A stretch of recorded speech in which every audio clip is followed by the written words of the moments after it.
Suaranya sangat mengerikan. Banyak isinya kayu, bukan cuma lumpur. Tewa ke Brutani puluhan tahun. Terjadinya longsoran. Nah ini kan tidak ada pohon-pohon tegakannya. Itu tidak ada bukaan lahan di atas. Murni karena curah hujan yang tinggi menggerus lereng-lereng yang sangat terjal. Ekonomi akan tidak bermakna manakala bencana itu juga ada. Beberapa waktu lalu, warga Kabupaten Bondowoso, Jawa Timur yang tinggal di lereng gunung mendadak dihantam banjir bandang. Puluhan rumah hancur karena banjir bukan cuma air saja, melainkan ikut menyeret material pasir dan gelondongan kayu dengan ukuran besar dan jumlah yang banyak. Perubahan fungsi lahan untuk pertanian hortikultura diduga kuat ikut mensponsori bencana ini terjadi dan terus berulang di waktu-waktu tertentu. Benarkah ini ada kaitannya dengan kebijakan yang diambil pemerintah? Yuk nonton selengkapnya Buser Investigasi, lahan tergerus, imbas salah urus. Untuk masyarakat Ijen, air sudah naik, itu rumah sudah keangkut. Kita nggak berani ke sana. Ini daerah tingginya ya, ini daerah tingginya. Ini disertai kayu-kayu yang datang dari pegunungan. Gak ada yang nyangka malam itu jadi malam mencekam bagi warga desa Kalisat, Kecamatan Ijen, Kabupaten Bondowoso, Jawa Timur. Ini berupa lumpur.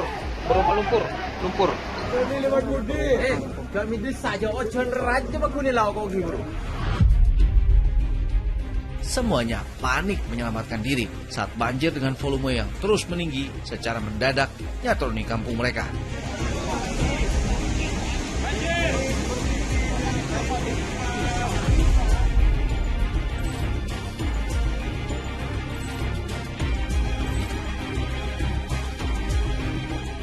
Banjir juga menyeret material kayu dan lumpur yang membuat desa Kalisat mendadak jadi desa yang menyeramkan.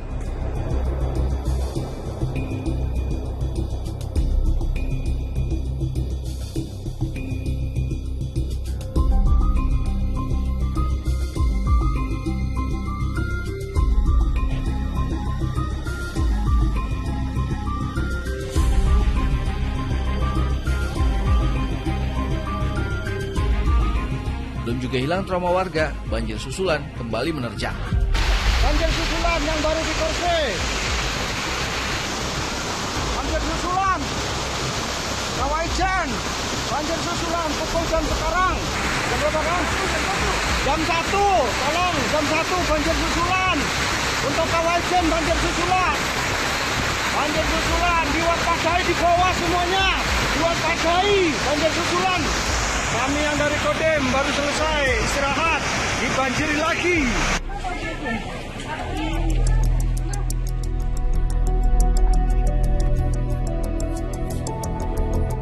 Peristiwa ini memunculkan pertanyaan besar, ada apa dengan Ijen?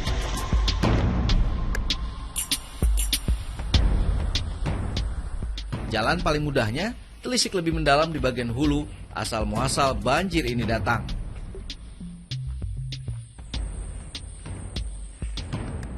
Lereng Pegunungan Suket menjadi spot eksplorasi kami untuk menjawab apa yang sebenarnya terjadi. Kita akan mengakses wilayah-wilayah yang diduga ada perubahan-perubahan lahan di sana. Perubahan lahan seperti apa maksudnya, Mas? Perubahan lahan dari pohon tegakan ke perkebunan atau ladang sayur. Emang banyak ya, Mas ya di sini ya? Pada data 2020 itu sudah ada perubahan lahan, Mas. Kita di tahun 2023 mencoba mengakses lagi, semakin terbuka atau telah berkurang. Karena kalau lihat dari banjirnya kan di 2023 itu semakin parah, Mas.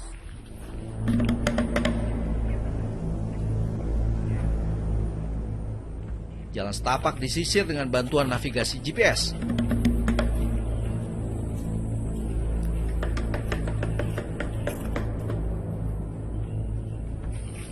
Mas, itu apa tuh, Mas?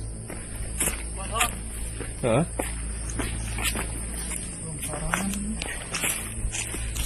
Yuk.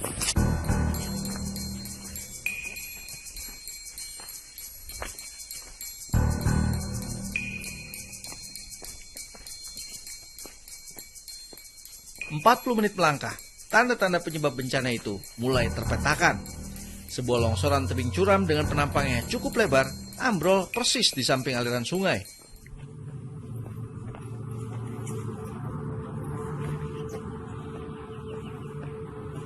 Batang kayu dan ranting pohon nyangkut mengotori aliran sungai ini.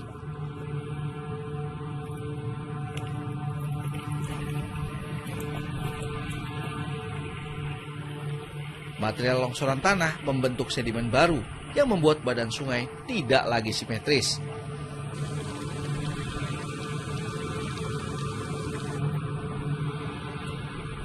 Potret ini mendorong langkah kaki terus bekerja mencari fakta-fakta selanjutnya. Tak jauh dari titik awal, longsoran kembali terjadi. Ini bisa kebaca kalau ini adalah longsoran baru. Terlihat Dari kepekaan tanahnya, kemudian kemiringan, kemudian kita mengacu di tahun 2020 itu nggak ada longsoran ini. longsoran ini nggak ada ya? Nggak ada di tahun 2020. Jadi tanahnya terlihat ya Mas ya bahwa Masih ini terlihat sekali. Kalau kita tadi ke bawah di Kampung Baru, jenis tanahnya kan sama yang dibawa. Pasir-pasirnya yang sama yang dibawa. Seperti ini.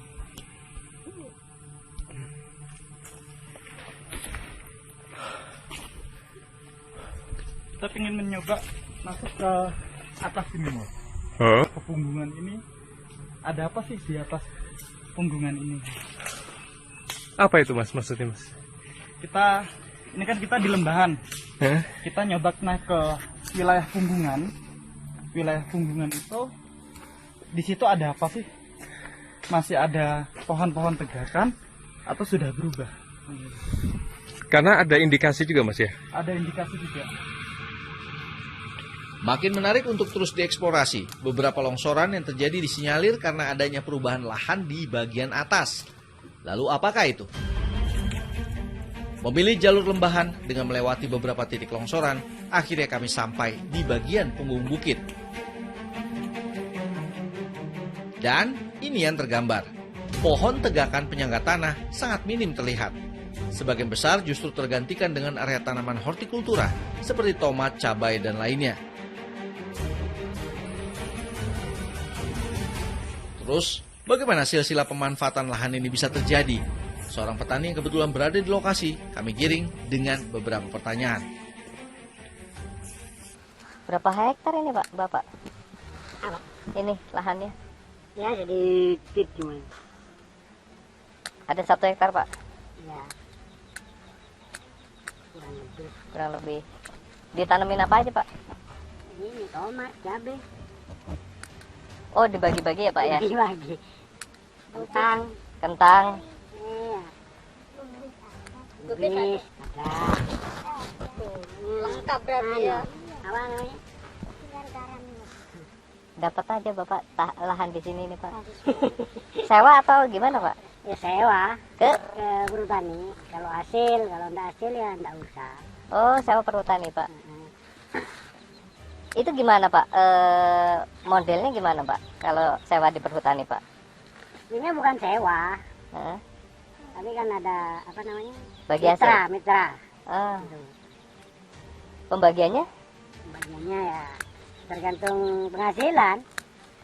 Kalau memang hasil ya, ya. Berapa persen biasanya Pak? Ya kalau menurut aturannya ya 20%. 20%. Sekali panen berarti Pak? Sekali panen. Sekali panen nanti ini bagi hasil. Bagi hasil. Udah berapa lama Pak Bapak ini sama perhutani Pak? Oh ya, dari dulu kalau saya. Udah berapa tahun Pak kerjasama? Kerjasama sudah puluhan tahun. Woi, puluhan tahun. Iya. Kalau kayak gitu tuh ini ada jangka waktunya nggak sih Pak sama Lebih dari perhutani? 10 tahun. Hah? Ada jangka waktunya. 35. 35 tahun. Lumayan panjang ya Pak ya? Berarti Panjang. ya? Rupanya pengelolaan lahan pertanian seperti ini mendapatkan lampu hijau dari pihak perhutani sebagai pemilik lahan dengan durasi waktu yang lumayan panjang. Tak heran, di sana-sini tanaman hortikultura tumbuh subur di ketinggian 1.600 meter di atas permukaan air laut. Namun faktanya, peralihan lahan ini memunculkan persoalan baru bagi alam. Titik longsoran terjadi persis di samping lahan pertanian yang berada tepat di bibir tebing curam. Ambrolan tanah langsung meluncur ke bagian lembah sedalam puluhan meter, tepat jalannya aliran air. Nah, seperti ini, Mas.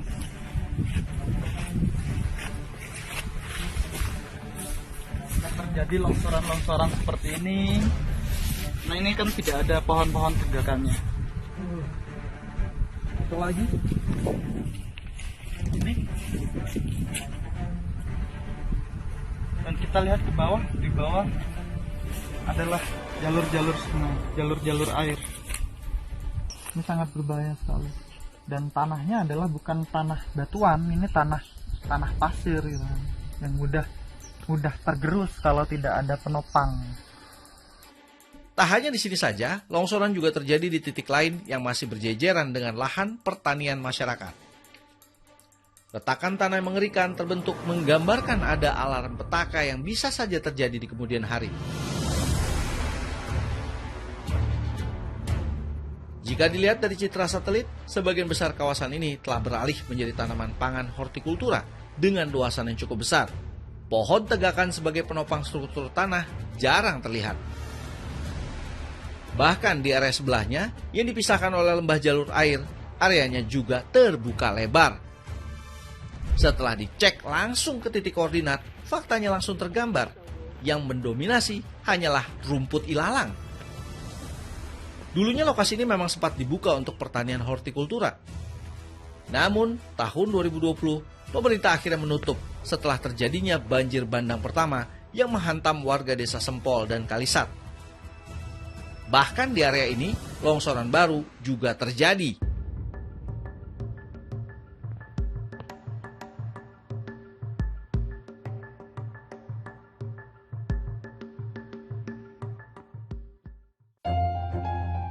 Risikonya pasti cukup besar, apalagi kalau ditarik garis, jalur air di lembahan ini akan terus mengarah ke bawah dan melewati beberapa desa. Desa pertama yang dilewati aliran sungai ini yaitu Desa Sempol. Dalam tragedi itu, aliran sungai sempat membludak ke jalanan, membawa material pasir plus gelondongan kayu. Tidak terlihat lagi mana jalur air, mana jalanan. Tanggal 17 kembali lagi banjir di Sempol.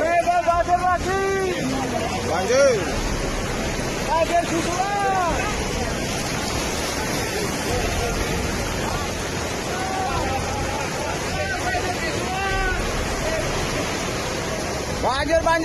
Banjir susulan.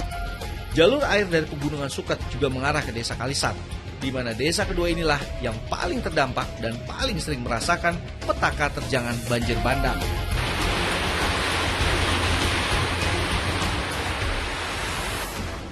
Dor, suaranya sangat mengerikan. Banyak isinya kayu, Pak. Bukan cuma lumpur.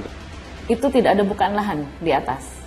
Ekonomi akan tidak bermakna manakala bencana itu juga ada.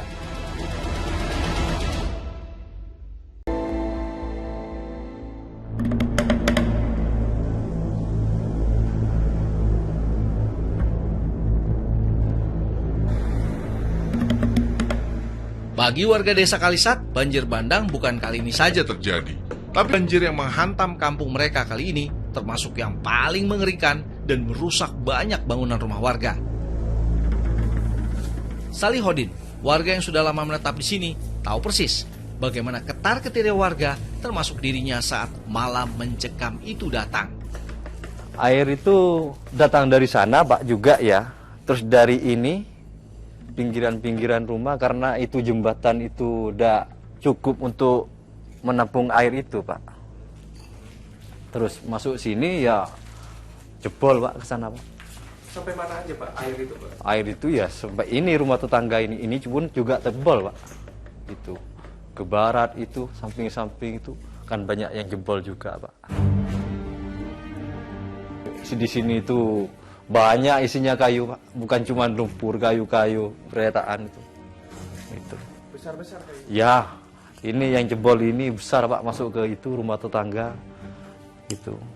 Sebesar apa kira-kira kayunya Pak? Ya paling tidak diameternya itu sekitar 140-an Pak. 2020 Januari itu kejadian ya lumayan parah Pak. Ya juga jebol juga Pak. Habis itu ya tahun sekarang ini Pak 2023. Kalau besarnya hampir sama Pak. Cuman yang tahun ini itu kayu tidak sebanyak dulu Pak.